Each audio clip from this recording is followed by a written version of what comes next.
bien, mes frères et sœurs, que le Seigneur vous bénisse abondamment. Alléluia, gloire à son nom. Aujourd'hui, j'aurais voulu vous parler des taureaux de Bassan.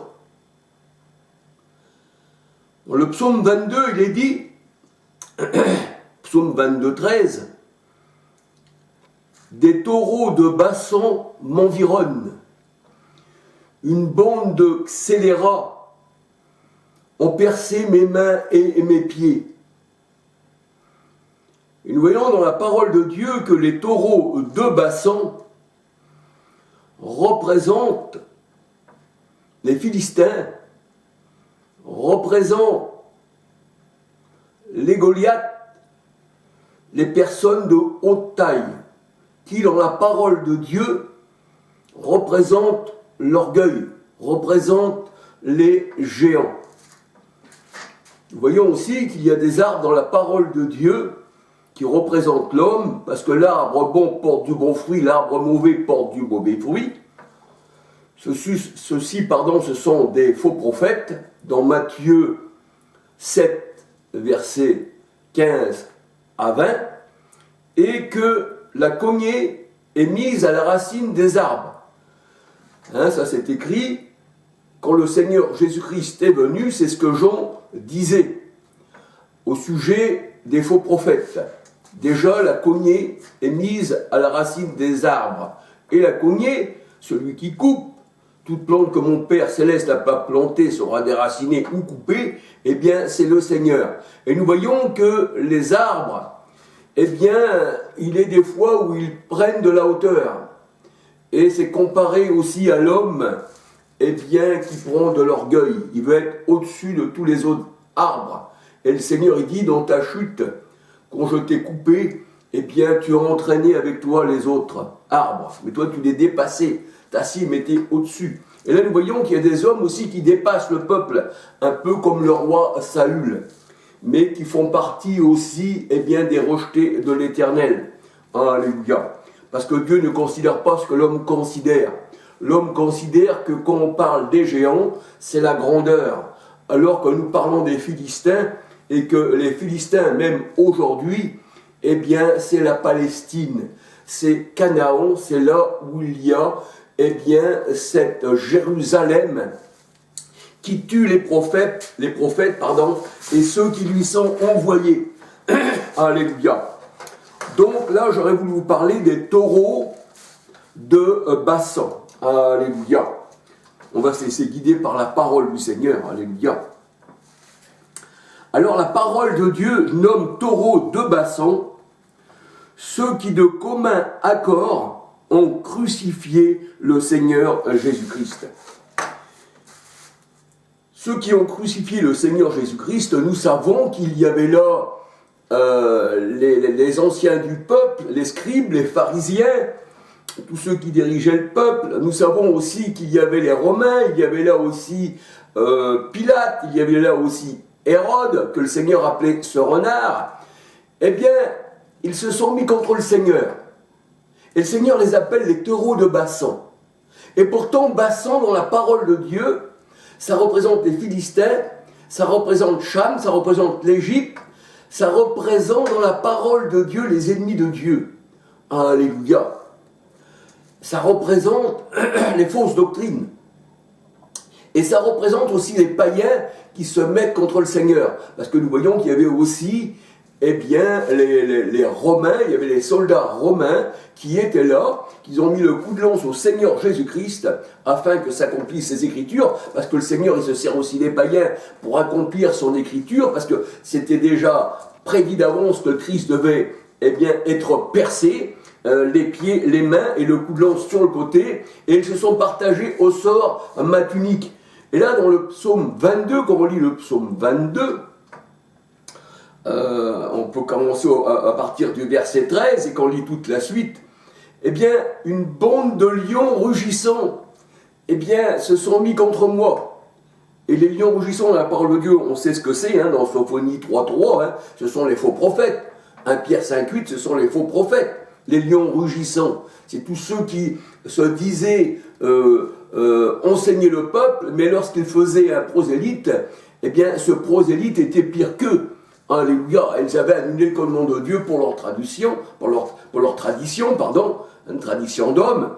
Ils me louent des lèvres, mais leur cœur est éloigné, parce qu'ils ont des traditions d'hommes, dit le Seigneur. Ils ont annulé carrément la parole de Dieu. Et le Seigneur, il les appelle les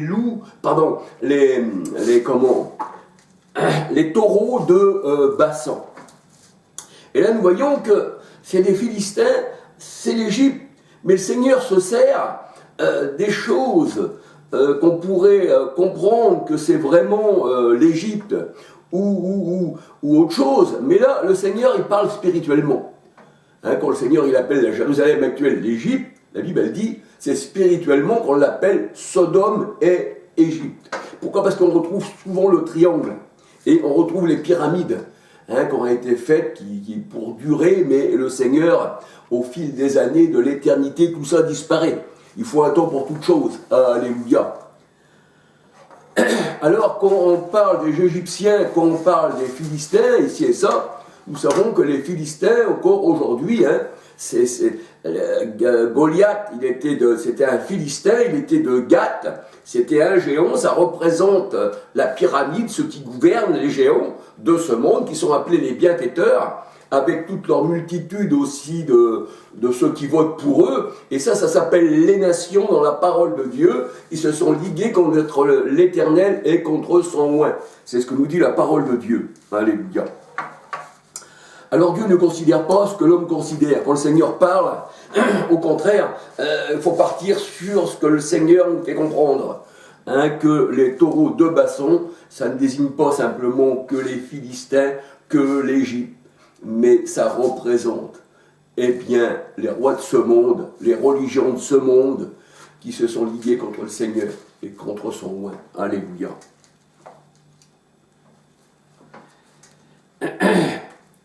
Et nous le voyons d'ailleurs, que les rois de Bassan, eh bien, ils se sont partagés au sort la tunique du Seigneur, ils l'ont percé, ils l'ont rejeté, ils l'ont crucifié, et ça, eh bien, c'est la Jérusalem qui tue les prophètes, et ceux qui lui sont envoyés, dont Matthieu 23, 37. Alors les taureaux de Bassan sont symboliquement des Philistins, des Égyptiens. Ce sont des Goliaths, ce sont les géants, des ennemis de Dieu. Et quand le Seigneur dit que ces gens-là, eh bien, ce sont des lions, des lions, on peut voir ça dans la parole de Dieu, c'est ce qu'on va voir, ce sont des loups, qui déchirent, c'est des loups déguisés en brebis, c'est ce que nous dit la parole de Dieu, une bande de malfaisants, de scélérats, de ténébreux m'entourent. Dans le psaume 22, ils ont percé mes mains et mes pieds, ils ont, joué ma tunique au sort, c'est ce qu'ils ont fait d'ailleurs les soldats romains, et ils ont percé mes mains et mes pieds, bien sûr, et le Seigneur s'écrie, mon Dieu, pourquoi m'as-tu abandonné? Et en tant qu'homme, il avait été abandonné, le Seigneur, laissé, on va dire, dans sa nature d'homme à lui-même, pour que toutes les souffrances puissent venir sur lui-même. La parole de Dieu, elle dit, il a souffert, quant à l'esprit, et il a participé aussi à la chair. Alléluia. Donc on peut dire que les taureaux de Bassan, il y a aussi le roi de Bassan dans la Bible, le roi d'Auge, Ogé, Ogé, le roi d'Auge, qui est un ennemi, on va dire, incontestable contre le Seigneur. Le roi d'Auge, ça représente tous ceux qui sont contre le Seigneur. Alléluia. C'est le roi de Bassan. C'est ce qu'on va voir dans la parole de Dieu. Alléluia.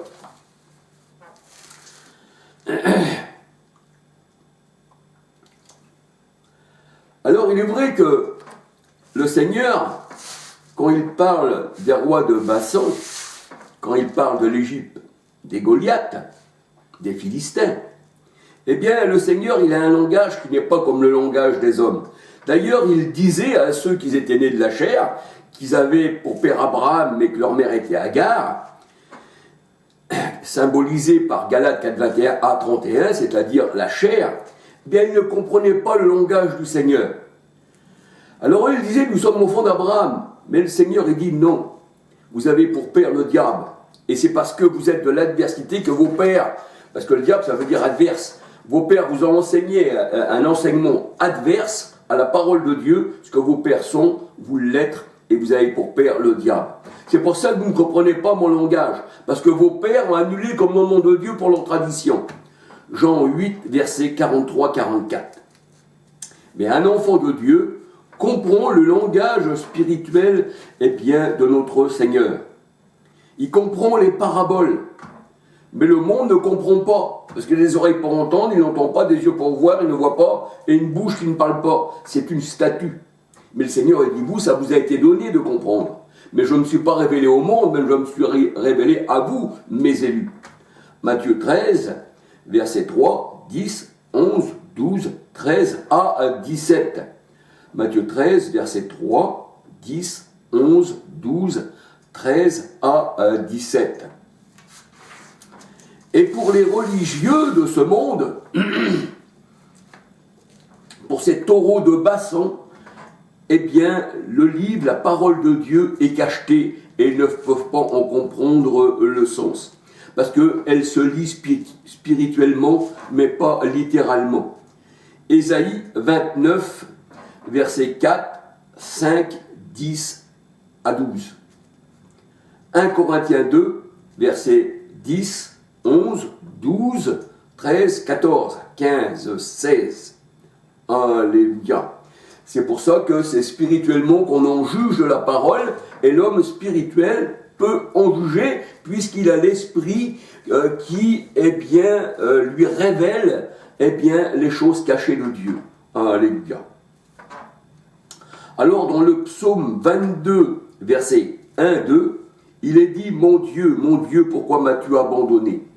Et ça, c'est le Christ quand il était sur la croix, qu'il y avait tous ces taureaux de Bassan, les Juifs, selon la chair, 1 Corinthiens 10, 18, il y avait ces Juifs qui étaient là selon la chair, il y avait Pilate de cancer, il y avait les soldats romains, Pilate n'était pas à la croix, mais il était quand même gouverneur, c'est lui qui a dit, eh bien, voici, je vous donne Barabbas, et puis comme vous avez demandé que Barabbas, le brigand, soit libéré, eh bien, prenez-le et crucifiez-le. Il disait, sais-tu que j'ai le pouvoir de te lâcher ou de te crucifier? Et le Seigneur lui dit, tu n'aurais le pouvoir sur moi que s'il ne t'avait été donné d'en haut que par mon Père. Ça veut dire que tout ce qui vient, tout ce qui a été fait, ça vient du Seigneur. Il devait en être ainsi, ce sera la parole de Dieu nous dit que c'est les desseins de Dieu qui se sont accomplis. Alors, mon Dieu, pourquoi m'as-tu abandonné? Et au verset du psaume 22, quand nous voyons le psaume 22, verset 8-9, il est dit, tous ceux qui me voient se moquent de moi. Quand le Seigneur était sur la croix, on se moquait de lui. Descends de la croix puisque Dieu t'aime. Et c'est ce que dit le psaume 22, alléluia. Tous ceux qui sont autour de moi se moquent de moi et ils ouvrent leur bouche en hochant la tête. Remets en sort à l'Éternel. Il te donnera d'échapper, il te délivrera puisqu'il prend plaisir en toi. Alors nous voyons que le psaume 22 est identique à ce que le Seigneur a subi sur la croix de la part des religieux, de la part des pharisiens, et de la part des Romains, et de la part aussi des gens, des passants qui étaient là. Les passants aussi l'injuriaient. Et des soldats qui ricanaient contre le Seigneur.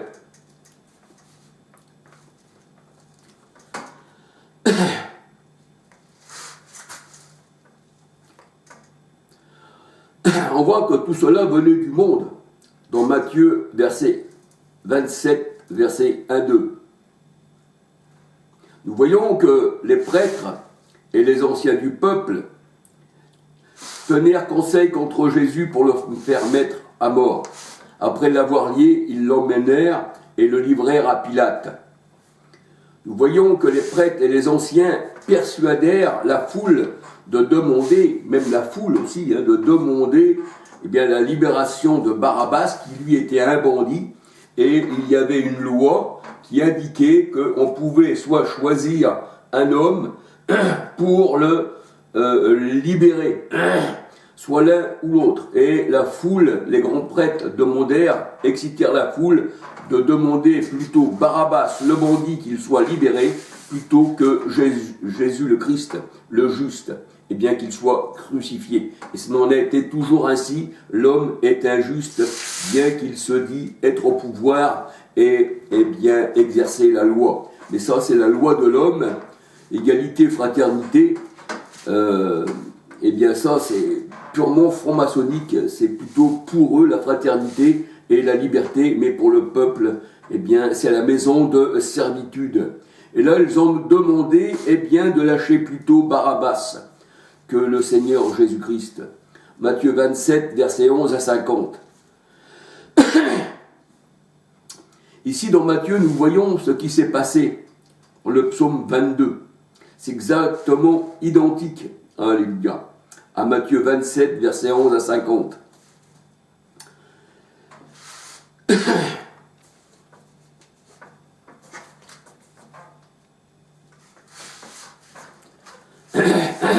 On voit que les soldats se sont moqués du Seigneur. Dans Matthieu 27, verset 27, ils se sont partagés ses vêtements au sort. Et c'est ce que nous voyons dans Psaume 22, 19. Jean 19, verset 23, 24. Psaume 22, verset 18, 19. Psaume 22, verset 17. Ils ont percé mes mains et mes pieds. Une bande de taureaux de Bassan m'environne.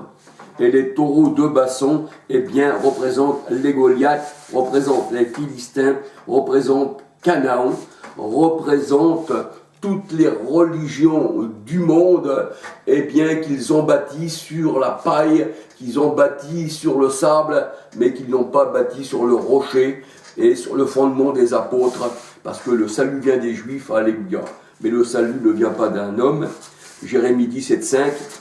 Eh bien, malheur à l'homme qui se confie dans un homme, mais heureux celui qui se confie dans l'Éternel. Alléluia. Alors, les taureaux de Bassan représentent les Goliaths, les Philistins, représentent Canaan, représentent aussi Agar, l'Égyptienne. Alléluia. Alors, nous voyons que ces taureaux de Bassan, on les retrouve dans Actes 4, 25, 26, 27, 28, 29. La parole de Dieu nous dit des nations, des peuples, des rois terrestres, des princes de ce monde se sont ligués contre l'Éternel et contre son oint. Alléluia. Nous voyons les rois, nous voyons le peuple, nous voyons les princes se sont ligués, se sont mis contre l'Éternel. Ce sont, eh bien, des taureaux de Bassan. Acte 4, versets 25, 26, 27, 28, 29. Alors on peut voir aussi dans Acte 13, versets 27, 28, que tout ce qui se lisait chaque sabbat dans les synagogues, eh bien, a été accompli par, et justement, eh bien, ces religieux, ces nations. Acte 13, versets 27, 28. Mais ça, c'était dans le plan du Seigneur. Ils ont servi au plan du Seigneur. On peut dire aussi comme, eh bien, Judas l'Iscariote, qui était appelé le fils de perdition, eh bien, qui a servi au dessein de Dieu et qui est retourné en son lieu. Acte 1, verset 16, 17. Ésaïe 46, verset 11. Et la parole de Dieu nous dit que le Seigneur a vaincu les taureaux de Bassan. Il a vaincu les rois, les autorités. Et vous savez, en guise de taureau, quand vous allez à Bruxelles, en face du Parlement européen, et bien là, sur la place juste en face, vous avez un taureau, une statue d'un taureau qui représente l'Égypte. Ce sont des taureaux de Bassan. Seigneur, il dit, j'ai vaincu le monde. Jean 16, 33. Le psaume 22, versets 13, 14, 17, 18, 19, 21, 22 nous parle de taureaux de Bassan comme ayant des gueules semblables aux lions. Un lion qui rugit, cela est employé pour les faux prophètes. 1 Pierre 5,8, Sophonie 3,3, Ézéchiel 22, verset 24. Donc, pour cette Jérusalem qui n'a pas reçu d'eau, qui n'a pas reçu la parole, qui n'a pas reçu l'esprit, parce que nous sommes lavés par l'eau de la parole, et la parole de Dieu, c'est elle qui nous instruit. Alléluia. La parole, c'est aussi l'Esprit Saint. Alléluia. Eh bien, cette Jérusalem n'a pas reçu la pluie sur elle, et c'est pour ça qu'elle est en malédiction. Et ses chefs, ses dirigeants sont des loups ravisseurs, sont des lions, sont des chacals, sont des bêtes.